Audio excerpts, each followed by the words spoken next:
모닝 인사이트 시각입니다. 매일매일 전문가들의 시각을 통해 증시를 바라보는 시간인데요.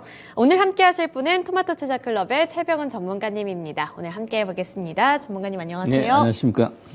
네, 이번 주 증시 좀 살펴보도록 네. 할 텐데 국내 증시 대형주 실적 부진에 1월 정말 많이 힘들었잖아요. 맞아요.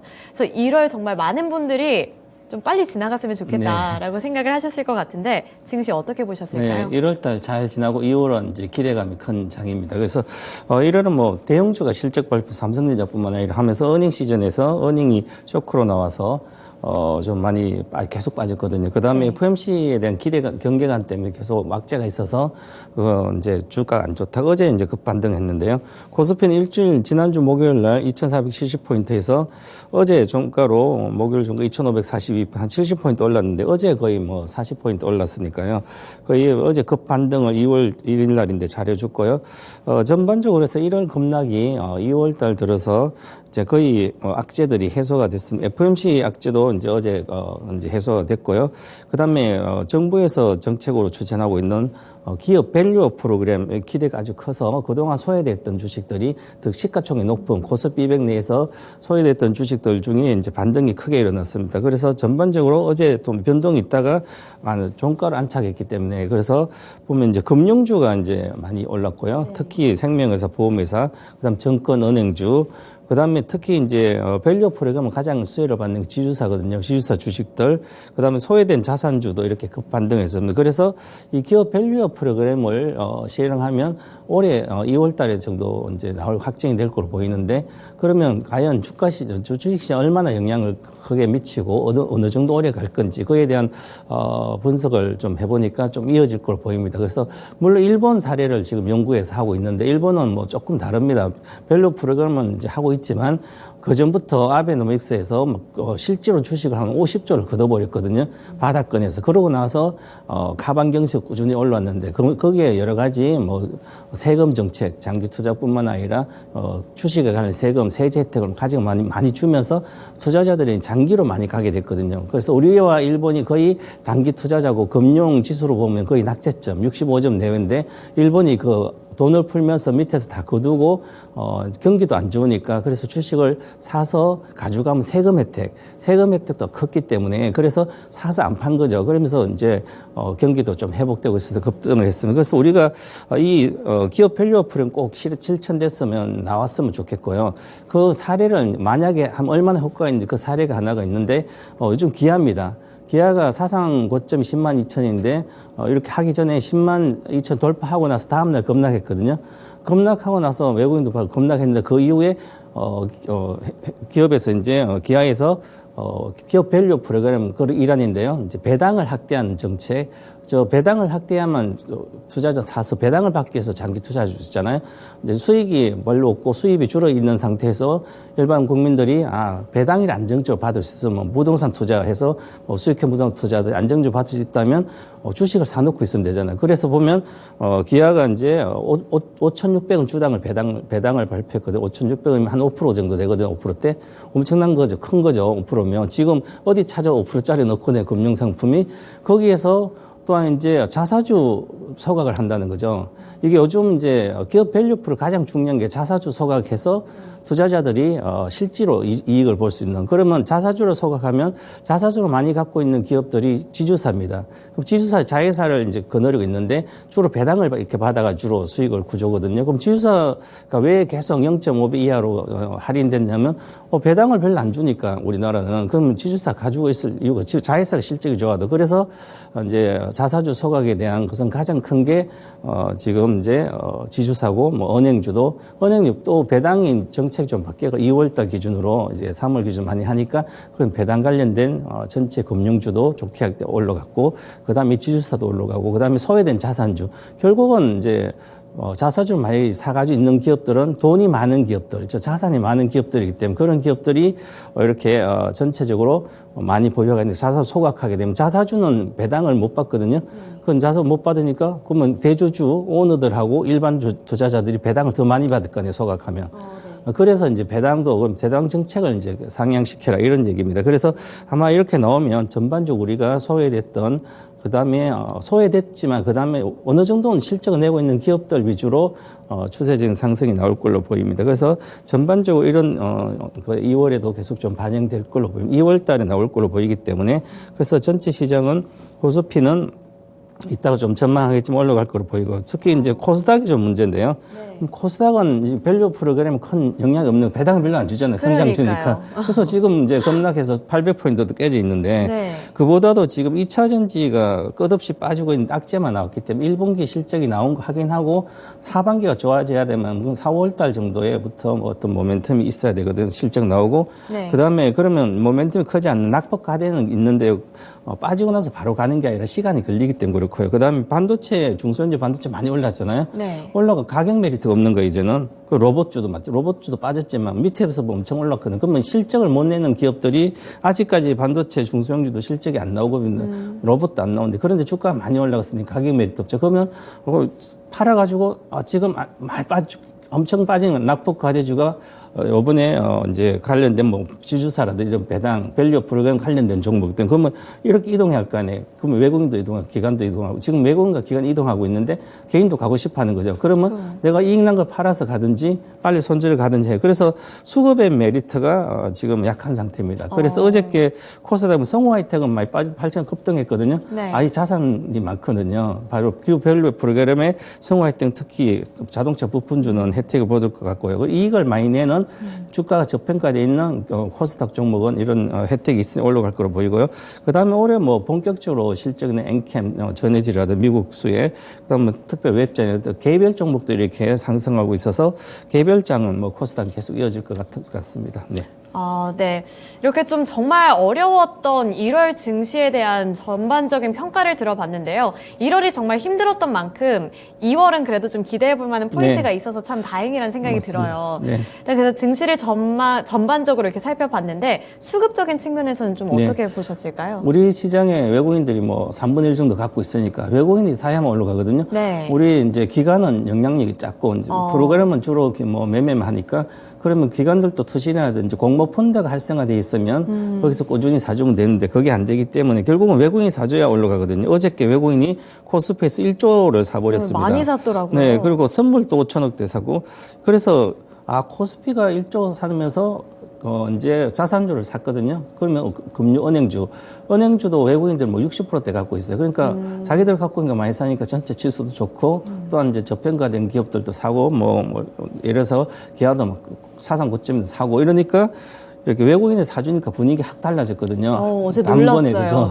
대형주가 이렇게 형님들이 잘 가야만 전체 시장 분위기가 좋아지고 개인 투자자도 종목별로 이제 차별화돼서 먹을 수가 있거든요. 그래서 분위기가 어제 갑자기 많이 좋아졌습니다. 그래서 이 전체 외국인들이 제가 올해 전망하면서 올해 외국인들이 작년 한 11조 정도 샀는데 올해 외국인들 최소한 5조 정도는 살 거다. 그러면 5조 정도를 사면 우리가 지수가 5조 이상을 사면 거의 돌아다니는 물량은 삼성전자 마찬가지 거의 다 매수가 되기 때문에 그러면 올해 하반기 정도 제가 3,180조 이렇게 좋게 보고 있거든요. 저는 원래 3월까지는 조정이고 그 우상향이다. 그래서 이번에 수급도 이렇게 보면 기업 밸류 프로그램을 기대인데 아직 확정된 건 아니지만 외국인들이 호응을 해주고 있고 우리나라 싼 기업에서 실적을 내고 있는데도 싼 기업들이 많거든요. 그런 것은 수혜를 볼 걸로 보여서 수급적으로 그렇습니다. 그리고 코스닥은 외국인이 사는데 기관은 워낙 강력히 때려가지고 기관들은 빨리 팔아가지고 이제 이렇게 걸어서 가는 것 같습니다. 옮겨가려고 지금 팔고 있는 그래서 거군요. 뭐 공격적으로 이익 실현하고 있는 거죠. 대다수 올라간 종목 보면 뭐 기관들이 파서 에코로모티도 그렇고 반타작 나면서 뭐 연기금 사가지점 나머지 기관들은 팔았기 때문에 그렇고 많이 올라간 주식들 그렇게 차익 실현에 대한 게서 급락을 하고 있고요. 그래서 좀 코스닥 조금 수급적으로 보면 2월 달도 좀 부정적이다 이렇게 봐야 될 것 같습니다. 그렇군요. 어쩐지 어제 코스피는 거의 2% 가까이 올랐는데 코스닥에서 그게 빠진 이유가 다 이사 가려고. 네, 맞습니다. 네. 이렇게 좀 수급을 정리를 해볼 수가 있겠습니다. 그러면 2월 첫 거래일이 이제 어제였는데 2월 초반부근 이제 막 시작이 하게 됐잖아요. 그리고 2월을 좀 긍정적으로 본다라고 아까 말씀을 해주셨는데 2월 투자 전략은 어떻게 가져가야 할까요? 네, 2월 달은 뭐 전체적으로 좋을 거 보이는데요. 한번 제가 차트 기준으로 일주일 차트를 보면서 2월 달 전망을 해드리도록 하겠습니다. 네. 먼저 이제 지난주에 제가 매물대가 2,500에서 2,530 돌파 시도를 계속 할 거라 봤는데 이 계속 또 시도 2,500 갔다 내려오고 2,500 내도 그랬거든요. 일주일 동안. 네. 그러다가 어저께 강력히 올렸습니다. 그래서 거래가 어제 실려서 올라가기 때문에 일본 차트로 보면 그냥 에너지가 강화되는 거죠. 매물대로 돌파하려면 에너지가 강하죠. 에너지랑 거래량이 있는데 거래량이 실리고 돌파해야만 안정적으로 추세적으로 갑니다. 그래서 어저께 거래량 실리고 올라갔기 때문에 외국인도 많이 잡고 그러면 긍정적이라는 거죠. 그래서 에너지가 강화되고 있어서 추가 상승이 좀 될 걸로 보이고요. 그 다음에 주봉 차트로 봐도 이제 가장 중요한 이제 지지선 저항선입니다. 저항선이 2,580인데요. 2,580 내를 거기서 강력히 거래가 실리고 돌파해야 되는데 지금 주봉으로는 거래가 적게 실려 있습니다. 그러면 이번에 2,580 내 2,600 근처 가서 다시 눌림목을 주고 그 다음에 다시 이제 시간을 보내고 다시 이제 2,600 안착하면 정말 추세적인 상승이 할 거로 보이고 그래서 네. 이번 주는 이제 갑자기 많이 올랐기 때문에 또 다음 주는 오늘 뭐 추가 오르고 나서도 또 다음 주는 또 눌림목 주고 이런 과정을 좀 반복할 거로 보입니다. 네, 그리고 이제 2월 주식시장 전체적으로 전망을 보면 결국은 우리 시장은 외국인들이 3분의 1 장악하고 있기 때문에 미국 시장도 봐야 되거든요. 글로벌 시장도 우리 수출도 봐야 되고 네. 그래서 순서대로 한번 보겠습니다. 먼저 미국의 최근에 물가라든지 이런 걸 보게 되면 코어 PC 물가 상승률이 있는데요. 차트에 보면 이게 이제 12월 코어 PC보다는 이제 12월 달에 코어 PC가 2.9% 2%대 왔거든요. 네. 그거는 2021년도 3월 달 요 최저치입니다. 그렇게 연준이 예상하는 것보다 빠르게 하락 중인데 연준은 내년에 한 2.2% 이렇게 보고 있는데 이미 2%대 왔거든요. 네. 그러면 좀 더 빠르게 하락하는데 왼쪽에 차트를 보면 노란색은 전년 동기 대비 YOY고 회색은 전분기 대비입니다. 그럼 전분기 대비하는 게 분기별로 전분기로 비교하니까 급락하고 있거든요. 네. 기울기가 가파르거든요. 그렇다는 것은 그러네요. 빠르게 지금 물가가 진행되고 하락이 진행되고 있다. 그러면 이제 물가가 이제 중기적으로 보면 정상화되는 거죠. 우리가 코로나 이전처럼 그 정도까지는 내려가기 좀 시간이 걸리겠지만 그 물가가 더 정상화된다. 그러면 그 다음은 금리가 정상화되겠죠. 네. 물가가 내려가고 있으면 그 다음에 금리가 내려가거든요. 그래서 오늘 뭐 고용지표도 좀 안 좋게 나오니까 이제 뭐 미국의 10년물 국채금리 내려가듯이 그래서 전체적으로 보면 좋건데 그런데 중요한 것은 이제 확실히 물가가 잡히는 게 좀 더 시그널로 나와야만 연준에서 금리 인하를 할 걸로 보이거든요. 그래서 2분기 중에서 저는 경제지표로 체크하면서 이제 물가보다는 경제지표로 체크해서 이 골디락선 뒤 연착륙이 잘 되고 있는지 아니면 오히려 연착륙이 디플레로 가서 급하게 경기 침체로 갈 수 있는지 그 판단이 2분기에 있기 때문에 그것을 그때 보고 결정하면 좋을 것 같고요. 유로존을 한번 보겠습니다. 유로존을 보면 이제 유로존은 경기가 좀 안 좋았는데 특히 독일을 보면 사상 고점을 하고 있거든요. 네. 그러면 우리도 수출 주도 국가고, 독일이 이제 수출이 한 GDP에서 한 39% 이렇게 차지합니다. 우리는 37%, 8% 차지하는데요. 그러면 우리도 수출이 많이 하고, 독일도 많이 하는데, 네. 독일은 주식이 엄청 좋아요. 네. 또 닥스 30이 계속 올라가고 있으니까 우리는 못 올라가고 있는데, 그러면, 독일은 전반적으로 오히려 우크라이나와 러시아 전쟁의 수혜를 봤을 정도로 이게 수출 자동차가 잘 팔렸거든요. 네. 그리고 독일은 자동차 관련된 뭐 기업들이 나라니까. 그래서 전체적으로 유로존의 코어 인플레를 보니까 핵심 소비자 물가가 정말 가파르게 하락하고 있습니다. 유로존이 노란색인데요. 네. 미국 회색이 미국보다 더 가파르게 진행되고 있다는 것은 유로존은 급하게 물가가 빠지고 있는 거예요. 이게 그러면 올해 그냥 정상화될 수도 있거든요. 오히려 급하게 빠지니까 경기 침체 우려가 있는 거잖아요. 네. 경기 침체가 되면 당연히 급하게 빠지거든요. 그러면 네. 경기 침체를 막으려면 금리 인하를 해야 되잖아요. 그럼 금리 인하를 하면 언제 할까? 그러면 지금 분수는 한 5월 달 정도 이렇게 예상하고 있습니다. 그래서 저는 올해 전체 예상할 때 작년 12월 올해 5월 달 정도의 금리 인하가 미국은 되지 않을까. 그런데 지금은 저는 6월로 보고 있는데 그래서 6월 달 정도 미국도 결국은 하지 않을까 이렇게 보여집니다. 그래서 전반적으로 금리가 올해는 언제 인하할지 이런 게 별로 중요하지 않습니다. 이미 뭐 3월에 조기한다고 올라갔다 또 안 된다 내렸다가 그쵸. 그래서 이렇게 이미 많이 반영되기 때문에 이제는 경기가 정말 침체되지 않는지가 중요한데요. 대다수 지금은 경기를 연착륙, 골디락스 장세다. 미국 뭐 기업의 빅7 뭐 이런 다 실적도 좋으니까 그게 좀 더 이제 실적이 1분기도 어느 정도 안정적으로 나와야 되고요. 경기 침체가 안 되는 게 가장 중요하다 이렇게 보고 있습니다. 네. 그 조기 금리 인하 기대감을 시장이 그렇게 채워주지 못한 그 부분에 대해서 이제 맷집이 생겼고 네. 이제 중요한 건 경제 지표다라고 네, 네, 말씀을 맞습니다. 해주신 거죠. 그리고 네. 네. 예, 우리가 이제 한국을 또 미국을 유럽을 봤는데 한국을 좀 봐야 될 것 같은데요. 그렇죠. 그래서 한국 제조 PMI가 발표된 거 보니까 그림에도 있듯이 50 기준인데 50을 돌파해 버렸습니다. 네. 그래서 한국 제조 PMI가 기준선을 상해서 51점이에요. 그러면 우리도 경기가 이제 기준을 올라갔다는 거 좋아지고 있는 거죠. 좋아지고 있다는 것은 우리 주식 시장은 미리 반영이 되고 있습니다. 그래서 우리도 이제 올라갈 걸로 보이는데 그래서 경기 회복 시그널이 지금 나온 것 같아요. 나왔고 그다음에 그리고 갑자기 뜨고 있거든요. 강하게. 우리가 예상한 것보다 더 빠르게 뜨고 있습니다. 그게 강한 회복을 기대하고 있습니다. 그럼 왜 그럴까? 그걸 한번 분석을 해보니까 네. 어저께 이제 발표된 게 있는데 1월 수출 증가율, 반도체 출하와 수출 증가표가 있는데요. 1월 수출 증가율이 YOY 기준으로 전년 동기 18%가 증가됐습니다. 수출 증가율 왜 이렇게 중요할까? 이렇게 중요한 코스피 지수랑 수출 지수 증가율이 동행하거든요. 그러면 우리가 이제 2017년도 1월 달에 이제 2016년도 경기가 엄청 침체돼 있었습니다. 네. 그래서 16년도 1935포인트 찍고 12월에 그 다음에 지수가 계속 갔거든요. 2017년에 뭐 엄청 올라갔으니까. 그러면 정말 가팔랐잖아요. 네네. 그때 17년도 1월 달부터 이렇게 두 자릿수째 수출 증가율이 나오면서 2월 달에는 20%대까지 나오고 그러면서 이제 계속 수출이 좋았거든요. 네. 반도체가 살아나면서. 그래서 지금 올해 보니까 지금 18%라는 것은 우리가 아직 지수로 반영을 못하고 있는데 이제 시작이다 저는 이렇게 보고 있거든요. 왜냐하면 이제 수출 증가율이 12월 달은 5%였습니다. 네. 잠시 이제 11월 달 좋았다가 12월 5%로 증가됐는데 1월 달에 18%는 급등했잖아요. 네. 그런데 그리고 반도체 여기서 수출이 가장 차지하는데 저희 우리나라 반도체가 GDP가 가장 크게 차지하고 있으니까 12월 달에 21.8%나 증가됐는데 지금은 1월 달은 56%입니다. 급등한 거죠.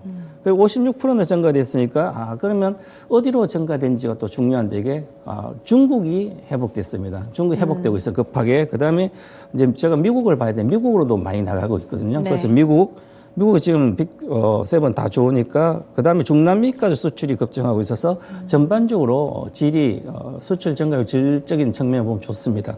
그래서 전체적으로 그다음에 자동차도 반도체 말고 자동차도 급증했고요. 네. 그래서 저희 우리나라의 한국 경기의 가장 두 축이 반도체 자동차인데요. 이것을 이제 좋고 그다음에 조선까지도 좋아졌습니다. 그래서 그리고 반도체 출하량을 이제 차트에 보면 파란색인데요. 출하량이 급증했습니다. 수출 증가율보다 출하량이 급증했다는 것 다음 수출 증가율이 크게 올라간다는 거죠. 네. 그래서 2월 달에 크게 올라갈 거로 보입니다. 네. 네, 지금 전반적으로 국내에서도 수출이 증가하면서 좀 경기가 회복하는 흐름이 나타나고 있다는 점 좀 긍정적인 시그널로 볼 수 있을 것 같습니다. 그럼 조금 더 임박해서 급박하게 다음 주 투자 포인트 어떻게 네. 볼까요? 참 제가 이제 주식 차트로 2월정을 좀 보여드리고 넘어가겠습니다. 네, 알겠습니다. 네, 코스피 목표 지수를 2월 달 거 말씀드리면 목표 지수 2,640포인트고요. 네. 상승하는 걸 보니까 목표만 말씀드리고 밑에는 말씀 안 드리고요. 네. 그래서 반등장을 전망되고요.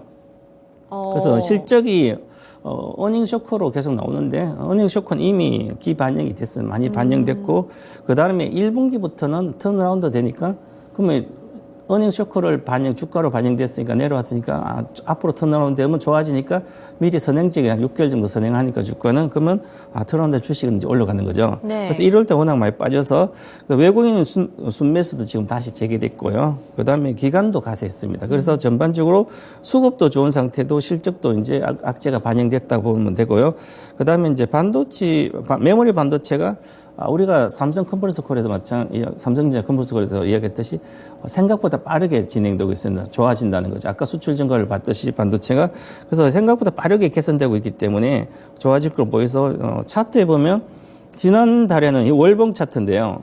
급하게 빠졌습니다. 장대 음봉이 뒀는데 그러면 요거에 이번에는 반등해줘서 양봉이 나온 거죠. 장대 양봉이. 네. 그래서 지난번 이제 1월에 시가, 1월 2일 날 시가를 돌파는 못하겠지만 양봉이 나오면 그 다음에 3월은 다시 뭐 지지부진하다가 2분기부터 추세가 나올 걸 보니까 위로 떠서 그래서 저는 원래 이제 올해 전망 이렇게 봤는데 지금 그대로 진행되는 것 같고요. 네. 이제 코스닥을 한번 차트로 보면 코스닥 지수가 좀 그런데요. 지수가 747포인트 지지선 747인데 지금 뭐 780대니까 좀 내려올 걸로 보입니다. 그래서 약세를 전망하고요. 왜냐하면 아까 말씀드린 2차 전지 바이오 뭐 게임 이 모멘텀이 없어요, 지금.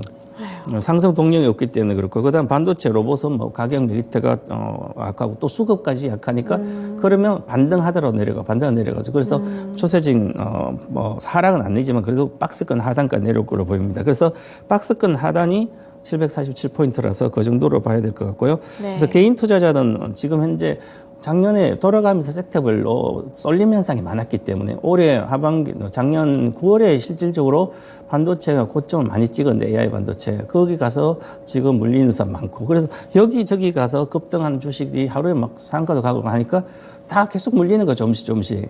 그러면 이제 개인도 수급이 들어갈 수가 없잖아요. 그쵸. 물려 있으니까. 그래서 개인들이 비자발적 장기 증가가 보유가 증가되고 있어서 수급이 좀 악재로 보이고요.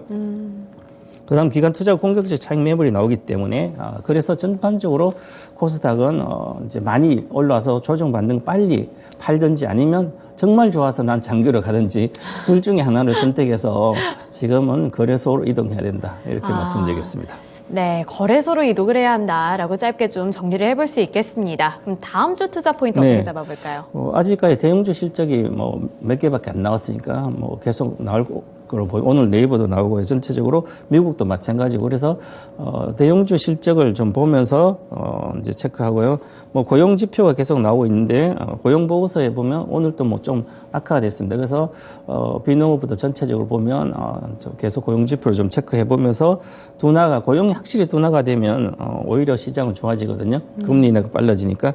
그래서 국내 대형주는 뭐 다음 주 거의 마무리되니까 실적이. 그래서 실적이 발표되고 나서 악재 어닝 쇼크든지 실적이 좋든지 보고 주가 시세를 보면서 그 다음에 이제 반응을 하면 좋을 것 같고요. 그래서 지금은 저 PBR 주식 중에서 뭐 저 PBR 무조건 사면 안 되고 실적이 좋아지는 기업들 앞으로. 지금 네. 들어가도 괜찮은 거예요? 네, 그렇죠. 그러면 제가 올해 정시 전망은 작년에 10월 18일부터 배워서 하는데 일단 차트를 가르쳐 드리고 그다음 전망해야 되는데 왜 차트를 가르쳐 드리면 이렇게 하락이 크게 하락해서 낙폭까지 네네. 많이 하락한 중에 월봉이 바닥 확인되니까 거기서 이제 실적이 턴아웃 돼야 되고 반드시 올해 네. 그다음에 거기 수급까지 들어가면 좋은데 수급들은 급등합니다. 근데 요번에 수급이 들어간 게 과도한 하락하고 그다음에 저 PBR주가 그다음에 전체적으로 실적이 오늘 올해 턴아웃 대다수 되거든요. 턴아웃 좋아지니까 거기에서 수급적인 들어가면 수급이 에너지가 붙어야 돼. 그게 바로 정책 에너지 PBR 기업 밸류 들어갔으니까 그래서 같이 해서 급등하고 있습니다. 그럼 뭐 이것은 턴어라운드 실적이 되니까 대다수 이런 주식들은 추세적인 상승이 나올 가능성이 높거든요. 그래서 네. 아직 3월 정도까지는 저 PBR이나 최소한 2월 달까지는 뭐 정책이 확정될 때까지는 저 PBR 주식에 대한 실적 턴아웃 이쪽에 비중을 확대를 하든지 아니면 샀으면 보유를 해야 된다. 네. 그리고 물론 저 PBR 주인데 성장까지 잘 된다면 제일 좋겠죠. 제일 좋죠. 네. 그런데 저 PBR 주 성장주를 못하고 성장을 잘 안 하거든요. 그럼 예를 들어서 이마트다. 그럼 내수주다. 네. 그럼 내수주 같으면 우리 내수가 지금 인구 구조로 우리 내수로만 해서 경제 성장 일으키지 못하거든요. 인구가 5천만밖에 안 돼서 뭐 독일이라든지 뭐 독일은 8,500이고 일본은 뭐 1억대 넘으니까 여기서는 그냥 내수만 해도 살아갈 수 있어요. 일본처럼. 경기가 아무리 안 좋아. 우리는 그게 안 되기 때문에 수출이 잘 돼야 되거든요. 네. 결국은 저 PBR 중에서 내수만 가지고 하는 기업보다는 수출, 자회사들 해서 뭐 수출도 하는 그런 기업들이 추세적으로 잘 갈 거로 보입니다. 그래서 좀 더 지금 은행주나 이런 거 생명보험사주보다는 오히려 지주사가 나을 걸로 보이고 지주사 중에서도 그 밑에 성장 엔진을 단 기업들 이런 게 좋을 걸로 보입니다. 네. 네, 저 PBR 내에서도 좀 실적에 대한 모멘텀이 있는 종목군들 추려보시면 좋을 것 같고요. 여기서 투자 코멘트까지만 짧게 들어보도록 할게요. 네, 그래서 전체적으로 보면 이제 유망주는 저는 이제 아까 계속 지주사 말씀드렸잖아요. 네. 그럼 지주사 중에 어떤 걸 사야 될까 이렇게 고민을 많이 해봤더니 그럼 지주사 중에 밑에 자회사들이 좋은 회사, 성장하는 회사 그런 회사 저는 유망주식은 롯데 지주로 가져왔습니다. 그 네. 세부적인 이유가 좀 있을까요? 롯데주주가 지금 한 시가총액 3조 2천억 정도 되는데요. 네. 롯데그룹이 최근에 이제 일본에서 신동빈 회장이 인터뷰를 하는데 물론 이제 전략 그 전에 다 짜놨는데 2030년까지 뭐 전체적으로 엄청 성장을 해놨는데 이 성장을 4대 신성장 사업으로 집중하겠다. 그래서 안 되는 사업을 정리하고 그래서 뭐 롯데케미칼도 범용화학은 거의 다 뭐 안 되는 동남아라는 중국에 팔고 있거든요. 그리고 뭐 일본에 롯데리아도 팔았습니다. 국내는 있지만 그러면 이게 고령화되고 있으니까 일본도 롯데라도 잘 안 되는 거예요. 그래서 파는 것 애들은 적어졌으니까. 그래서 이렇게 안 된 사람은 가감히 매각하고 그다음 되는 쪽으로 그 매각한 돈까지 되는 쪽으로 가겠다. 그래서 인재를 많이 확보해서 그래서 이제 신성장 사업에 집중하겠다 그러니까 결국은 이 롯데그룹이 과거에 유통, 호텔, 레저, 화학, 순수화학 이런 쪽을 해서 소비 시대에 대응해서 최고 수혜를 받았습니다. 그래서 롯데 지주라든지 뭐 이런 기업들이 뭐 수백 배 올라가고 그랬거든요. 한 20년 동안. 그래서 그러면 그걸로는 이제 성장을 못 하니까 이제 새로운 산업을 이렇게 넣어야 되거든요. 엔진. 그게 잘한 게 포스코 그룹이 잘했고요. 예. 철강마다가 완전히 그다음 철강 회사에서 성장 못 하잖아요. 그래서 이제 친환경 소재라든지 포스코 양극재 이렇게 해서 엄청 성장해서 주가도 다 하답해줬거든요. 결국은 이제 롯데도 그렇게 가니까 하답해줄 걸 보이고 그래서 지금은 이제 이 롯데 주주는 낙폭 과대인 상태에서 실적도 이제 올해 본격적으로 좋아지고 자회사가 전부 다요. 그러면 저 PBR인데 0.37배입니다. 주가가 지금 이렇게 갑자기 많이 올랐는데도 0.37배가 모멘텀 있고요.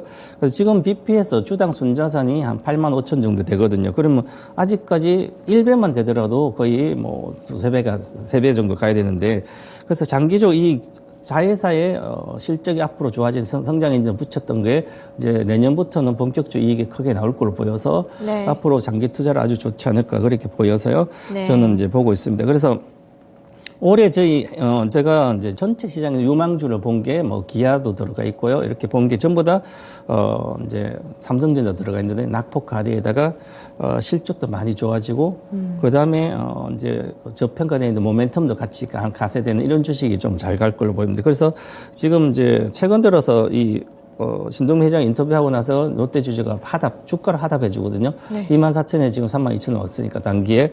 그래서 이제 눌림목 구간의 매수가는 눌림목 구간에 좀 잡아서 좀 장기 투자를 좀 해야 되지 않을까. 포스코를 과거에 10만 원 때는 잘 모르지만 20만 원 때는 포스코가 친환경 사업을 다 하는지를 알고 있었고 네. 그다음에 양극재 사업을 할지 다 알고 있었어요. 18년도, 네. 22년. 그래서 제가 배우에서 한 22년도, 25만 원대 이건 2, 3년만 보면 75만 원대 사상 고점을 돌파 시도한다. 그럼 3배거든요. 그래서 미리 2, 3년을 보고 3배나 끌어보고 그러면 그 1년 만에 날 수 있으니까 그래서 사놓고 있으면 그게 하답을 해주거든요. 그래서 지금 포스코 홀딩스 다음에 그런 체질이 바뀌는 우리 아이가 바뀌었어요. 우리 아이가 달라졌어요. 이런 프로그램처럼 우리 아이가 달라졌어요. 이런처럼 해답해 줄 주식이 과거에 포스코 홀딩스라고 했거든요. 네. 22년도 제가. 근데 이제는 롯데 지주다. 이렇게 봐야 되지 않을까. 그렇게 보고요. 차트도 보면 최근에 롯데 일봉 차트에 어제 거래도 폭발하면서 어제 10몇 프로 오르다가 끝날 때는 이렇게 좀 꼬리를 달았지만 거래가 많이 실렸다는 건 에너지가 붙어서 그러면 이제 눌림목 구간에 어떻게 눌림목을 주는지 봐야 되는데요. 주봉 차트로 봐도 거래가 많이 실렸는데 어저께 33,000원 내외는 목표가 정도 왔거든요. 어느 정도는 봤는데 눌림목 이제 이게 2월달까지 제가 기업 밸류 프로그램이 계속 좀 네. 이어질 거라고 보고 있었잖아요. 그래서 2월달까지는 어느 정도 눌림목 주고 추가 상승을 할 걸로 보이고요. 그리고 기본적으로 한 4만 원대는 단기적으로도 갈 수 있을 것 같고요. 그래서 장기적인 차트인 월봉 차트를 보면 사실은 바닥인지 아닌지 충분히 알 수가 있거든요. 그래서 월봉 차트가 지금 퍼센트 K가 스토캐스트 하단에 보면 이게 거의 75까지 왔거든요. 그러면 추세가 강화되는 가열권 구간으로 들어갔는데 월봉 차트는 그래도 완전 바닥입니다. 이제 바닥에 가장 큰 매물대가 2016년도는 소비 시대까지 계속 올라갔다가 이제 사드부터 시작해서 계속 악재면서 빠졌거든요. 그래가지고 실제로 이건 괜찮게 안정적으로 나옵니다. 그래서 식품하고 유통 이런 게 있어서 롯데 지주는 식품이 한 50%고 유통이 한 40%인데 그래서 안정적 실적이 나왔는데 주가는 엄청나게 빠진 거죠. 그래서 매물대가 3만 원대에서 3만 8천 원대니까 이걸 돌파하면 추세가 잘 갈 걸 보여서 그걸 감안해서 좀 장기적으로 보면서 하시기 바라겠습니다. 네, 이렇게 추천 종목으로 롯데 지주에 대해서 다양한 투자 포인트까지 잡아드렸으니까요. 잘 참고해 보시고 2월 한 달간의 투자도 잘 해보셨으면 좋겠습니다. 오늘 말씀은 여기까지 들어보도록 하겠습니다. 참 여기 제가 코멘트 네네, 중요한 걸 하고 코멘트를 넘어가겠습니다. 제일 중요한 걸 까먹을 뻔했네요. 네. 그래서 요즘 이제 낙폭과대주 막 급등하니까 과연 이 이유가 뭔가 이런 걸 좀 공부를 해봐야 된대요. 그래서 낙폭과대한 주식이 네. 상승 전환을 하기 위해서는 반드시 필요한 게 단기적 시세는 단기적 올라가는 것은 수급입니다. 어떤 뭐 뉴스라든지 뭐 정책이라든지 에너지 뭐 이런 게 붙는 건 그렇고요. 그러면 이게 단기적 시세가 장기적으로 가려면 결국은 실적이 받쳐져야 돼요. 그래서 장기적 시세는 실적 모멘텀이다. 그래서 실적이 좋은 것은 잘 갖고 있으면 되는 거죠. 네. 네, 알겠습니다. 앞서서 실적을 좀 몇 번 강조해 주셨으니까요. 여러분 실적에 대한 중요성 잊지 않으시고 좀 투자 포인트 할 때 참고해 보시길 바라겠습니다. 오늘 말씀 여기까지 들어보도록 하겠습니다. 네, 말씀 감사합니다. 고맙습니다. 네, 이렇게 오늘 토마토 투자클럽의 최병훈 전문가와 함께 증시 전망까지 함께 알아봤고요. 지금까지 모닝 인사이트 시간이었습니다. 지금까지 투자 판단에 대한 도움 정보를 드렸고요. 하지만 특정 종목의 상승과 하락을 보장하지는 않는다는 점도 꼭 참고해 주시길 바라겠습니다. 시청해 주셔서 고맙습니다.